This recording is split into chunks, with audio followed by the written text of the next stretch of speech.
নতুন প্রজন্মদের চরিত্র নষ্ট করে দিয়েছে এই ডক্টর ইউনূস। চক্রান্ত করে ক্ষমতা দখল করতে গিয়ে যুব সমাজের একদম শেষ করে দিয়েছে। এদের লেখা নাই, পড়া নাই, স্কুল কলেজ বিশ্ববিদ্যালয় মাদ্রাসা সব কিছু বন্ধ করে দিয়ে চাঁদাবাজি আর মানুষকে হয়রানি অসম্মানী করা।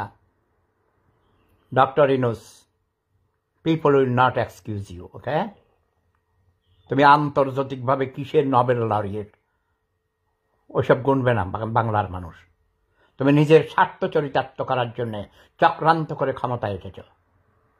বুঝলাম শেখ হাসিনা স্বৈরাচারী ছিল, আমার চেয়ে বেশি শব্দ বোমা শেখ হাসিনাকে কেউ মারেনি, এবং আমি অনেক আগেই চেয়েছি শেখ হাসিনাকে ক্ষমতাচ্যুত করার জন্য, চলে যেতে বলেছিলাম। যেই ক্ষমতায় আসে সে ক্ষমতা ছাড়ে না। ক্ষমতার এত লোভ কেন? একটি তত্ত্বাবধায়ক সরকার আসলো, 90 দিনের বেশি থাকার আইন নেই। অন্তর্বর্তীকালীন সরকার তিন দিয়ে 3 গুণ করলে 3 গুণ, মানে 3 তিরিকা 9,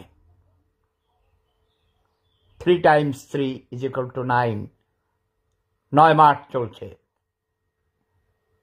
সংস্কারের মূলা ঝুলাইয়া নির্বাচনকে পিছানো নিজেদের স্বার্থ চরিতার্থ করার জন্য, সেই সুযোগ দেয়া হইবে না। শেখ হাসিনা অপরাধ করে থাকলে তার বিচার হবে, বিচার প্রক্রিয়া চলছে। কিন্তু যেই আওয়ামী লীগ করবে তা কোথায় পেয়েছ? এসব মঘের মূল্য পেয়েছ?